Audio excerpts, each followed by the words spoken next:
राजस्थान सरकार ने आज गरीब महिलाओं को एक बड़ा तोहफा दिया है। दूसरी बार मातृत्व प्राप्त करने वाली महिलाओं को अब 5 किस्तों में 6,000 रुपए मिलेंगे।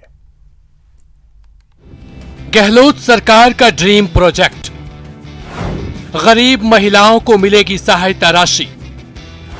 दूसरी संतान होने पर पोषण के लिए 6,000। 5 साल मिलेगा लाखों महिलाओं को लाभ। जी हां, सीएम अशोक गहलोत ने अपने ड्रीम प्रोजेक्ट को आज अमली जामा पहना दिया। अब सूबे की गरीब माताओं को दूसरी संतान होने के बाद उसके पोषण की चिंता नहीं करनी होगी। राज्य सरकार ने उनके लिए इंदिरा गांधी मातृत्व पोषण योजना शुरू कर दी है, जिसके तहत उन्हें अब 6,000 रुपए की सहायता राशि मिलेगी। सीएम गहलोत ने आज वर्चुअल माध्यम से योजना की शुरुआत की और महिलाओं को सहायता राशि प्रदान की। ये जो पायलट प्रोजेक्ट बनाया हम लोगों ने खाली ट्राइबल एरिया के लिए बनाया। हम चाहेंगे धीरे धीरे इस योजना को पूरे प्रदेश में लागू करें। स्टेट गवर्नमेंट का सपना रहेगा यह महत्वपूर्ण योजना पूरे प्रदेश के अंदर लागू हो, जिससे कि हमारे यहाँ पर माँ को और बच्चों को जो न्यूट्रिशन की प्रॉब्लम रहती है वो नहीं आए। अब जरा इस योजना को समझ लीजिए और जान लीजिए कि ये योजना है क्या। ये योजना उन महिलाओं के लिए है जो दूसरी बार मां बनने जा रही है। योजना में ऐसी माओं के लिए 5 किस्तों में 6,000 रुपए मिलने का प्रावधान है। ये अभी सिर्फ 4 जिलों में लागू होगा। इस योजना से तकरीबन 4 लाख महिलाएं लाभान्वित होंगी। इस योजना के जरिए मां के बेहतर स्वास्थ्य और दूसरी संतान के रखरखाव में गरीब महिलाओं को सहायता मिलेगी। ये योजना मां के बेहतर स्वास्थ्य और दूसरी संतान के पालन में सहायक बनेगी। हालांकि योजना का लाभ उन्हीं को मिल सकता है जो राजस्थान के स्थायी निवासी हैं, जो दूसरी संतान को जन्म देने जा रही हैं, माता के नाम पर बैंक में आधार से लिंक खाता हो। राजस्थान के अंदर परिवार नियोजन के लिए भी हम लोग प्रेरित रहे, जनसंख्या नियंत्रण रहे और हम छोटे परिवार को ढंग से शिक्षित कर पाए, अच्छा खिला पिला पाए, पढ़ा पाए, इसका हमारा ये उद्देश्य भी है।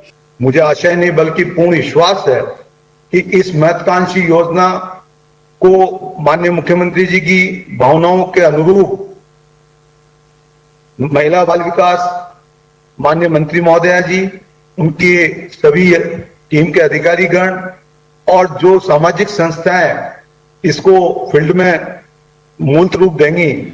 शुरुआती चरण में प्रदेश में आज से इंदिरा गांधी मातृ पोषण योजना को उदयपुर, डूंगरपुर, बांसवाड़ा और प्रतापगढ़ जिले में लागू किया गया है। सीएम के इस ड्रीम प्रोजेक्ट पर सरकार 225 करोड़ रुपए खर्च करेगी, ताकि गरीब और आदिवासी महिलाओं को संतान के पालन पोषण में किसी प्रकार की दिक्कतों का सामना नहीं करना पड़े। Bureau report, news 18। गहलोत सरकार ने राज्य कर्मचारियों को बड़ी राहत दी है। कोरोना संक्रमण की रोकथाम में लगे हुए कर्मचारियों और हेल्थ केयर वर्कर्स के लिए स्पेशल अवकाश का प्रावधान किया गया है। इस संबंध में वित्त विभाग ने परिपत्र जारी कर दिया। अब इन्हें कोरोना संक्रमित होने पर 30 दिन की विशेष छुट्टी दी जाएगी। इससे पहले कोरोना संक्रमित होने पर 14 दिन की छुट्टी मिलती थी। आपको बता दें कि इलाज के लिए छुट्टियां चिकित्सा प्रमाण पत्र के आधार पर स्वीकृत की जाएंगी।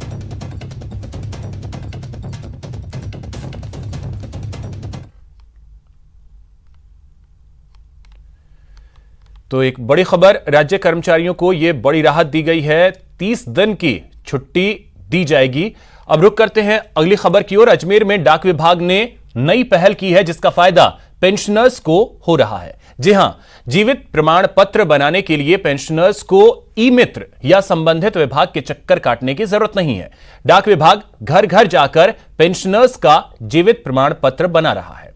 अब तक 350 पेंशनर्स के जीवित प्रमाण पत्र बनाए गए हैं, जबकि 125 पेंशनर्स की ऑनलाइन रिक्वेस्ट आई हुई है। कि जो भी पेंशन होते हैं, चाहे वो सेंट्रल गवर्नमेंट को हो चाहे स्टेट गवर्नमेंट को हो, हर वर्ष उनको नवंबर में अपना जीवन प्रमाण पत्र देना होता है। इसके लिए पेंशनर को ई मित्र या उस कार्यालय में जाना पड़ता है जहां से वो पेंशन लेता है। इस बार भारत सरकार द्वारा इंडिया पोस्ट पेमेंट बैंक के माध्यम से डाक विभाग के कर्मचारी घर घर जाकर उनके जीवन प्रमाण पत्र बना रहे हैं, उनके बायोमेट्रिक लेके जीवन प्रमाण पत्र दे रहे हैं। इसके लिए विभाग 70 रुपये वसूल करता है और ये डिजिटली है, और ऐसा करने से उनको तुरंत विद इन सेकेंड जीवन प्रमाण पत्र मिल जाता है। यहां रुकेंगे एक छोटे से ब्रेक के लिए। ब्रेक के बाद आपका स्वागत है। बूंदी में होने वाले जिला परिषद और पंचायत समिति सदस्य चुनाव में प्रत्याशी बने सगे भाई बहन का प्यार देखते बन रहा है। दोनों एक साथ मिलकर नैनवा पंचायत समिति की सियासत को साधने में जुटे हैं। भाई के साथ चुनाव मैदान में बहन,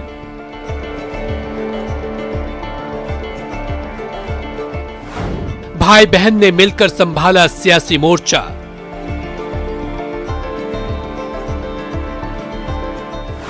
स्थानीय सियासत साधने में जुटे भाई बहन।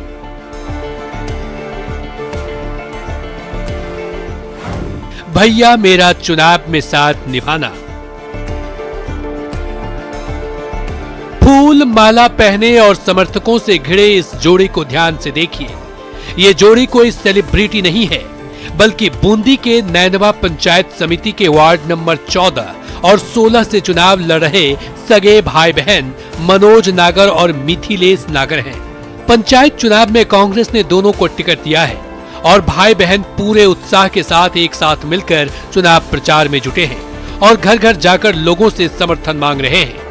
वार्ड नंबर 14 से मेरी बहन है, कांग्रेस पार्टी से, उसको भी बहुत बहुत बढ़िया सहयोग मिल रहा है। एक दूसरे का प्रचार कर रहे हैं आप लोग? हाँ, दोनों एक दूसरे पे प्रचार कर रहे हैं।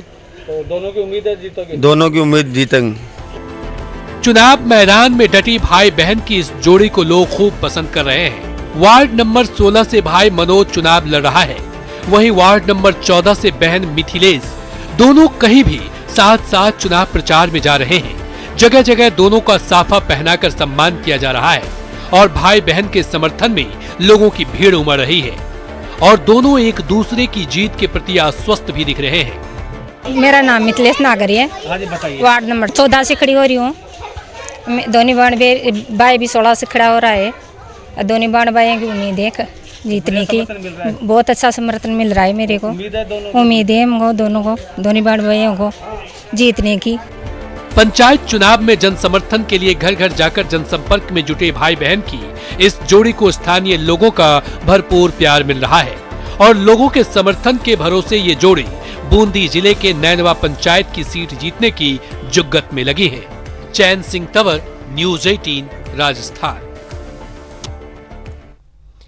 वहीं झालावाड़ में पंचायती राज चुनाव प्रचार के दौरान कोरोना गाइडलाइन की खुलेआम धज्जियां उड़ाई जा रही हैं। प्रचार अभियान के दौरान दोनों ही दलों के नेता और कार्यकर्ता मास्क और 2 गज की दूरी की पालना नहीं कर रहे। पुलिस प्रशासन की नेताओं की लापरवाही पर पुलिस भी आंख मूंदे हुए है। न्यूज़ 18 राजस्थान ने जब इस गंभीर मामले को प्रशासन के सामने उठाया, तब जाकर झालावाड़ जिला निर्वाचन अधिकारी की नींद टूटी और उन्होंने कोरोना नियमों की धज्जियां उड़ाने वालों के खिलाफ कार्रवाई की बात कही। राज्य सरकार द्वारा राजनीतिक कार्यक्रम करने पर अभी छूट है। जो चुनाव प्रचार किया जा रहा है, जैसे यदि ऐसी कोई शिकायत है मास्क नहीं पहनने की, तो हम उनको वापस बताएंगे कि आपको मास्क पहन के ही जो भी प्रचार करना होगा। चित्तौड़गढ़ के आधा दर्जन से ज्यादा गांव के लोगों ने कचरा निस्तारण और सड़क निर्माण न होने को लेकर पंचायती राज चुनाव का बहिष्कार किया है। उदयपुर कोटा के बोजुंदा से सावा लिंक रोड पर कचरे का अंबार लगा है, जिससे आसपास के ग्रामीणों और राहगीरों को काफी दिक्कतों का सामना करना पड़ता है। वहीं दूसरी ओर बजुंदा से सावा जाने वाली सड़क टूटी होने की वजह से आवाजाही में लोगों को परेशानी का सामना करना पड़ता है। ग्रामीणों ने कचरा निस्तारण केंद्र का संयंत्र स्थापित करने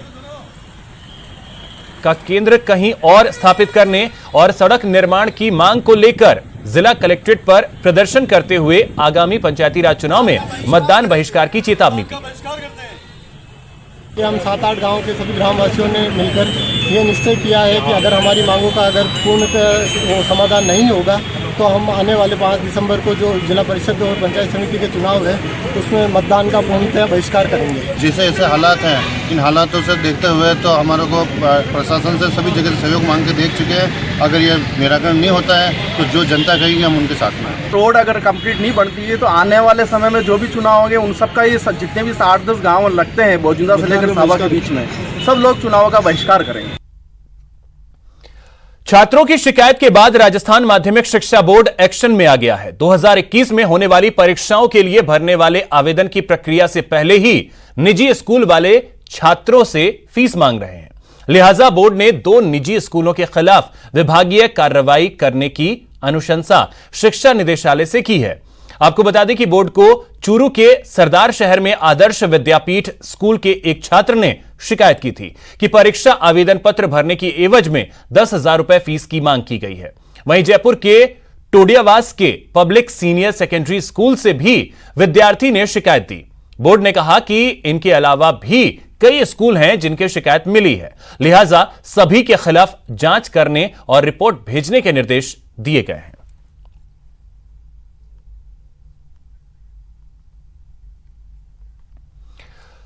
पूर्व प्रधानमंत्री इंदिरा गांधी की जयंती पर आज प्रदेश में अलग अलग जगहों पर पुष्पांजलि कार्यक्रम का आयोजन किया गया।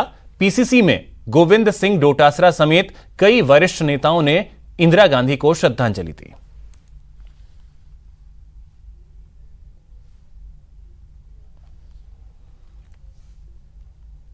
गरीबी हटाओ का नारा इंदिरा गांधी जी ने दिया। हरित क्रांति देश में लाने में अहम भूमिका इंदिरा गांधी जी ने निभाई। इंदिरा गांधी जी ने परमाणु परीक्षण किया। इंदिरा गांधी जी ने दूरदृष्टि, पक्का इरादा, अनुशासन, ऐसे कार्यक्रम और ऐसी दिशा इस देश को दी कि आज जो भारत हम देख रहे हैं उसमें इंदिरा गांधी जी का बहुत बड़ा योगदान है।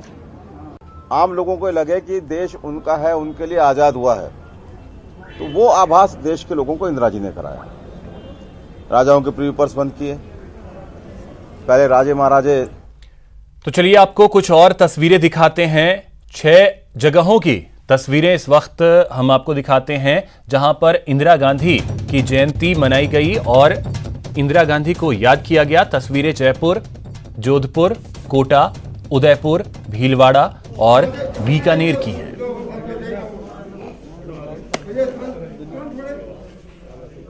तो ये तस्वीरें आप देख सकते हैं। आयरन लेडी इंदिरा गांधी को याद किया गया। कुछ और जगहों की तस्वीरें आपकी टीवी स्क्रीन पर हैं, जिसमें डूंगरपुर, अलवर, अजमेर और चित्तौड़गढ़ की ये तस्वीरें, जहां पर पूर्व प्रधानमंत्री आयरन लेडी इंदिरा गांधी को याद किया गया और पुष्पांजलि कार्यक्रम का आयोजन किया गया।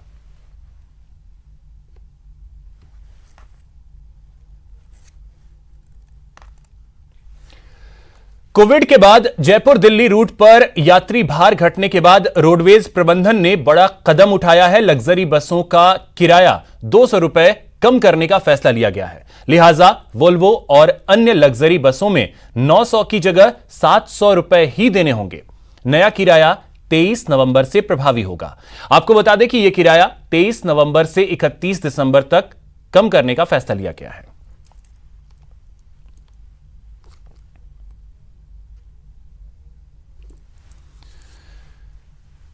तो फिलहाल इस बुलेटिन में इतना ही। एक ब्रेक के बाद देखिए प्राइम डिबेट। नमस्कार।